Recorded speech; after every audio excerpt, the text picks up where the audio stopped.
Welcome back. मैं शफी साहब आपकी तरफ आ रहा हूं। आपने देखा जिस एहतजाज की आप बात कर रहे थे, आपने कहा हमने बायकॉट किया, वो भी फैसला दुरुस्त साबित हो गया। मैं इजाजुल हक साहब जो मुस्लिम लीग नून के इत्तेहादी हैं विफाक के अंदर, वो कुछ बात कर रहे थे पाकिस्तान में स्प्रे के हवाले से। आपने ओवरऑल सूरत हाल देख ली है, आप लोग दोबारा सड़कों पर आने के लिए पर तोल रहे हैं। इन हालात में और इस अप्रोच के साथ क्या एहतजाज आप कर पाएंगे, या आपने ये मैसेज परसीव कर लिया है जो मैसेज दिया जा रहा है? देखिए, बात बड़ी वाज़ेह है कि इस वक्त आप देख लें तो कश्मीर की आवाम सड़कों पे है। अच्छा। इसके अलावा बलूचिस्तान की हालात भी आपके सामने हैं, और खैबर पख्तूनख्वा में 5 अगस्त को हमारा जलसा है। हम्म। उस जलसे में जो है फाइनल जो आप देखेंगे कि हमारी लीडरशिप वहां पे मौजूद होगी। सीएम अफरीदी साहब खिताब करेंगे, तहरीक तहफ़्फ़ुज़ आइनी पाकिस्तान के जो लीडरशिप है वो वहां पे मौजूद होगी। अचकज़ई साहब, अल्लामा साहब वहां पे होंगे, और वहां आगे का लाएमल दिया जाएगा, और सड़क गर्म करने की तैयारी हमारी कंप्लीट हो चुकी है। अब इस सिचुएशन में जब तहरीक इंसाफ के वर्कर्स और पाकिस्तानी अवाम भी सड़कों पे होगी, बलूचिस्तान के हालात आपके सामने हैं, कश्मीर में हालात आपके सामने हैं, तो ये मौजूद है जो हुकूमत है इसके पास रहने का कोई जवाब नहीं रहता। इनकी तो ना कोई कारकर्दगी है, ना कोई एंगेज करने की एबिलिटी है इनके पास। इन्होंने सालसी का इतना बड़ा प्रचार किया, अच्छी बात है, पाकिस्तान ने सालसी का रोल प्ले किया, पाकिस्तान का वकार बुलंद हुआ। उस सालसी से पाकिस्तान ने क्या हासिल किया? पिछले एक हफ्ते में उमर साहब 35 रुपए पेट्रोल महंगा हो चुका है, और 60 रुपए डीजल महंगा हो चुका है। फिर शुमाइला राना साहब यहाँ पे मौजूद हैं। फिर इनकी तो एक माइंड सेट है, ये कहते हैं कि हाँ जहाज खरीदे तो भाई खरीदे, कर लो, कुछ कर सकते हो कर लो। इनका अपना एक बयान पड़ा है कि 50 रुपए महंगे हुए, हम 150 भी महंगा कर सकते थे, आप कुछ कर सकते हैं तो कर लें। तो इस माइंड सेट के साथ अब पूरा पाकिस्तानी अवाम जब सड़कों पे होगी तो इनको लग पड़ता जाएगा। हमारी मैं इस हवाले से एक और आपसे मालूमात लेना चाहता हूं, वो मौलाना साहब के हवाले से है। एक तो ये बताइए कि कहा जा रहा था कि बर्फ पिघली है, कुछ मुलाकातें हो रही हैं, कोई सीरियस किस्म की एंगेजमेंट मौलाना साहब के साथ हो रही है, या कोई अलायंस ऐसा बन रहा है जहां पे हम देखें कि जो पीटीआई की क़यादत है, अचकज़ई साहब हैं और मौलाना साहब एक ही ट्रक या एक ही कंटेनर के ऊपर हूं? बिल्कुल ये मुमकिन है। ये कब तक मुमकिन है? देखिए, हम चाहते हैं कि इस बार हम एज अलायंस आगे बढ़ें। अच्छा। हम मुख्तलिफ सियासी कुव्वतों से इस वक्त बातचीत कर रहे हैं।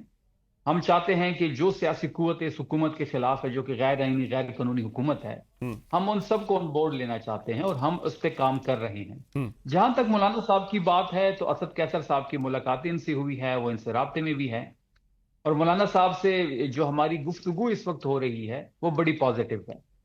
इस वक्त तक कोई शर्त नहीं रखी गई। जो मीडिया में कोट किया जाता है कि मौलाना साहब ने ये शर्त रख ली और तहरीक इंसाफ ने ये शर्त रख ली, किसी शर्त पे कोई बात नहीं हुई। हाँ, वो ये समझते हैं कि मौजूदा हुकूमत से छुटकारा हासिल करना वक्त की जरूरत है, और हम ये समझते हैं कि मौजूदा हुकूमत जिसने इमरान खान साहब को गैर कानूनी तौर पर अगवा किया हुआ है और ये अजाब की तरफ पाकिस्तान मैं एक सवाल आपके पे शुमाइला साहब की तरफ मैं जाना चाहता हूं कि चूंकि 5 अगस्त को आपका जलसा है, जो आप लोग कह रहे हैं कि हम आइंदा का लाहे अमल का ऐलान करेंगे, मौलाना साहब भी चारों सूबों में जा रहे हैं, उनकी लीडरशिप से मेरी बात जब हुई तो वो बता रहे थे, क्या हम ये समझें कि एक बार फिर आप अक्टूबर या नवंबर में जो लॉन्ग मार्च के लिए पर तोल रहे हैं, अगर ये लॉन्ग मार्च हुआ तो ये सिर्फ पीटीआई का नहीं होगा, अलायंस का होगा, इंक्लूडिंग मौलाना फजलुर रहमान साहब? देखिए, हम कोशिश कर रहे हैं कि हमारी तहरीक जो हो वो एज अलायंस आगे बढ़े। मौलाना साहब से इसी जमन में हमारी मुलाकातें हो रही हैं। मौलाना साहब भी ये समझते हैं कि मौजूदा हुकूमत से छुटकारा हासिल करना वक्त की जरूरत है, और पाकिस्तान के हक में ये बेहतर होगा, और हमारा भी ये मानना है। तो इस चीज पे इस वक्त जो मुलाकातें हो रही हैं, जो मुशावरत हो रही है, वो इसी चीज पे हो रही हैं। 5 अगस्त को तहरीक इंसाफ का शो है, वहां पे सीएम आफरीदी साहब होंगे। सीएम आफरीदी साहब को 8 महीने हो गए हैं, पिछले 2 साल से जब 26 नवंबर हुआ है उसके बाद कोई ऑफिशियल कॉल नहीं की गई। आफरीदी साहब को भी 8 महीने हो गए, उन्हें भी कोई ऑफिशियल कॉल नहीं दी। हम अपना होमवर्क कंप्लीट कर चुके हैं।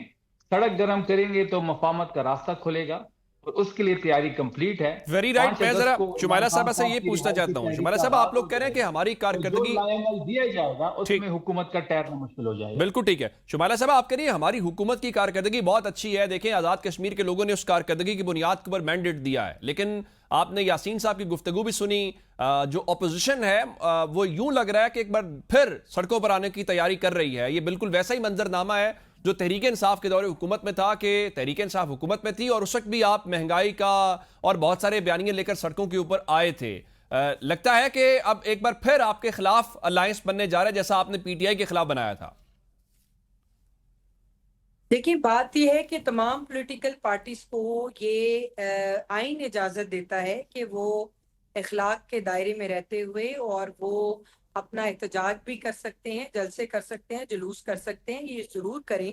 हम्म। और दूसरी बात यह है कि एक अहम बात जो यहाँ पे करने वाली है कि तहरीक इंसाफ जो है वो अपना भरपूर जो ऑपोजिशन का किरदार है वो अदा करें, हमें कोई इतराज नहीं है। ठीक। लेकिन वक्त और हालात को मद्देनजर रखना इनको जरूरी है, क्योंकि ये भी पाकिस्तानी है। हम्म। वो के ऑपोजिशन में है लेकिन कभी तो हुकूमत में भी थे ना ये। हम्म। तो आज जो इस वक्त पाकिस्तान में जो हालात हैं और खित्ते की जो सूरत हाल है उसको अगर देखें, उसके बाद आप बलोचिस्तान में देखें, खैबर पख्तूनख्वा में देखें, तो मेरा ख्याल है कि तहरीक इंसाफ को लॉ एंड ऑर्डर की सूरत हाल के ऊपर ज्यादा काम करना चाहिए बनिस्बत के वो हुकूमत गिराने के लिए अलायंस ढूंढते फिर रहे हैं। एक बात अहम और है जो करने वाली कि देखिए, मौलाना साहब जो है बड़ी जीरक और बहुत मैं समझती हूँ समझदार आदमी है, एक मंजे सियासतदान है। वो मुझे नहीं लगता, आगे ये अल्लाह ताला बेहतर जानते हैं as a student of politics, कि वो एक जिसे कहते हैं ना कि दहकती हुई आग में छलांग कोई भी नहीं लगाता। तो वो इस हालात के अंदर जो है वो अलायंस कैसे कर सकते हैं। और दूसरी बात यानी ये है आप ऑपोजिशन कि के अलायंस को दहकती हुई आग पीटीआई के करीब जाना जल जाने वाली बात होगी। देखिए, बात ये है कि अभी इनको जो तहरीक इंसाफ वाले हैं, पहली तो बात है कि ये अपने आप को इतना अबव द लॉ समझते रहे हैं। अच्छा। ये तो किसी के साथ बैठने के लिए तैयार ही नहीं थे। ये तो हम इनको कहते थे कि आपको मुज़ाकरात में भी बैठना चाहिए, अपना रोल भी प्ले करना चाहिए, आपको सियासी जमातों के साथ ही आपको मिलकर चलना चाहिए। तो ये तो हर जमात के अंदर, ये पहले मौलाना फजल रहमान साहब को जिन अलकाबात से ये पुकारते थे, मैं तो वो भी नहीं पुकार रही। फिर ये पीपल्स पार्टी को भी जिस तरह से कहते थे, इसी तरह दूसरी दीगर जमातें भी हैं। आप देखें, इनकी पसंद और नापसंद की आप हकीकत जान ले कि इन्होंने एक ऐसी जमात को जो है वो ज्वाइन करने के लिए तैयार हो गए जिसका अपना पार्लिमानी किरदार ही नहीं था। इसीलिए इनकी सीट्स भी गई, इसीलिए क्योंकि लॉ को जो बंदा समझता है ना, वो इस बात को समझता है कि ये सैम्पति नहीं है, ये वो बेवकूफ बंदा कर सकता है जिसको कानून और आइन का पता ही नहीं है। इन्होंने एक ऐसी जमात को ज्वाइन किया इसी वजह से कि ये किसी और जमात के साथ इल्हाक ना करें, ये किसी को अपने काबिल समझते ही नहीं थे। आज इनको हमारा वो नुक्ता समझ आया है कि सियासी जमातें सियासी जमातों के साथ मिलकर, और पॉलिटिकल लोगों का रास्ता पॉलिटिकल तरीके से होता है। आज ही उस हमारे मौकफ की तायद हुई है कि इन्होंने दूसरी जमातों के साथ बैठने का भी तहिया किया है। Very right. शफी जान साहब, आपने गलतियों से सीख लिया, इसका मतलब है? देखिए, पहली बात यह है, शुमाइला साहब मौलाना साहब की यहाँ पे तारीफ कर रही हैं, लेकिन जब उनकी ये स्टेटमेंट आई तो शुमाइला साहबा के पार्टी का कोई काउंसलर भी नहीं रहा जिसने मौलाना साहब के खिलाफ वीडियो रिकॉर्ड ना की हो। ठीक। मैं ऐसे लोगों को खैबर पख्तूनख्वा में जानता हूँ जो काउंसलर नहीं बन सकते। उन्होंने पीटीवी का माइक लगाया हुआ था और बंद कमरे में बैठ के वो मौलाना साहब के खिलाफ बयान रिकॉर्ड कर रहे थे, तो ये मुनाफकत हुई। जहां तक इन्होंने कहा कि मौलाना साहब के पास जो हमारे जो ख्यालात थे इससे पहले, उस पर उन्होंने गुफ्तगू की, तो क्यों ये भूल जाते हैं कि सदर सरदारी का पेट किसने पाड़ना था, वो हवाई जहाज से तस्वीरें किसने गिराई थी, वो लड़काना की सड़कों पे किसने घसीटना था, फिर उन्हीं लोगों को आपने आईनी ओहदे दे दिए और वो आपकी हुकूमत का हिस्सा हैं। तो ये मुनाफकत क्यों कर रहे हैं? हाँ, इनकी सियासत मुनाफकत पे ही कायम है। इनके पास पाकिस्तान को आगे ले जाने का कोई एजेंडा नहीं है। इनके पास 9 मई है, 26 नवंबर है और इमरान खान है।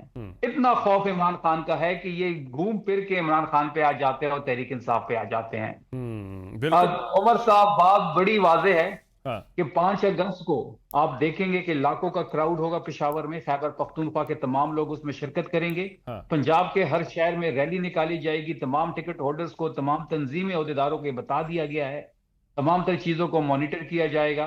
बलोचिस्तान में रैलीज निकलेंगी और कराची में हमारा पावर शो होगा। 5 अगस्त को सीएम आफरीदी साहब जो लाए अमल देंगे, इसके बाद मौजूदा हुकूमत जो है वो उसका ठहरना जो है बड़ा मुश्किल हो जाएगा। बिल्कुल ठीक आप कह रहे हैं कि 5 अगस्त को गवर्नमेंट के जाने का बुनियादी तौर पे लाहे अमल होगा। इसके साथ ही जी प्रोग्राम का वक्त खत्म हो गया। मैं अपने मौजूद में शफी जान साहब का, शुमाइला राना साहिबा का और श्री यासीन साहब का शुक्रिया अदा करूंगा, आपने हमें आज के प्रोग्राम में वक्त दिया। नाज़रीन, आपने गुफ्तगू सुनी। आज के प्रोग्राम से इतना ही। अपना बहुत सारा ख्याल रखिएगा। इजाज़त दीजिए। खुदा हाफिज़।